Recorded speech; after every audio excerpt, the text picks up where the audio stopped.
God, can you believe it? All these years later, and you know, it was always the plan. You know, I co-adapted it with my friend writer Colum McCann, and you know, the text, and my father. I collaborated with him. I wanted to find the music, which was the subtext or her subconscious, you know, creeping forward, and her maternal line. Molly Bloom didn't know her mother, but she was half Spanish and half Irish.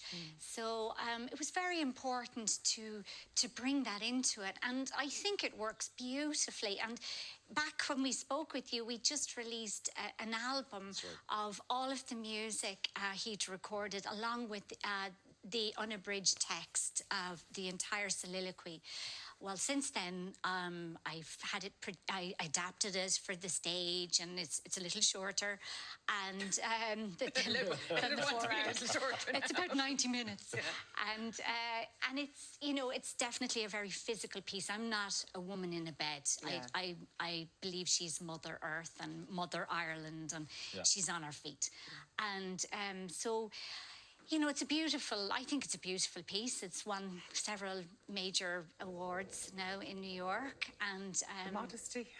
Oh, thank you. I'm a little gets it from our dad. Yes.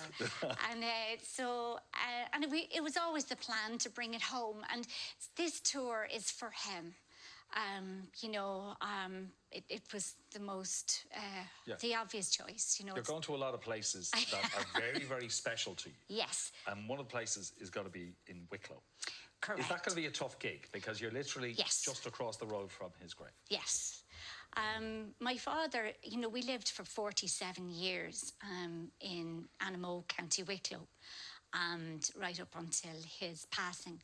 And he always said, you know, that was where he composed all his music for films like Tristan and Isolde. You know, all of his arrangements, his compositions, and he always said he was inspired by Wicklow. He said he could hear the music in the trees and the birds, and I'm not joking you. Every single day he would be out in that garden whistling to these birds, and they'd be getting annoyed with him because he'd have perfect pitch. And he was his favourite place in the world.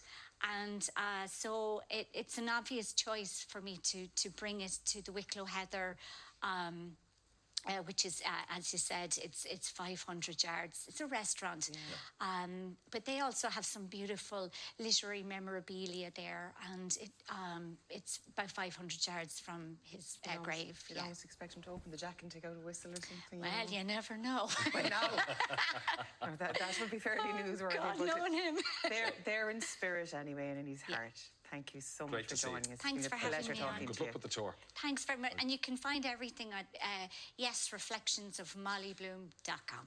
Okay.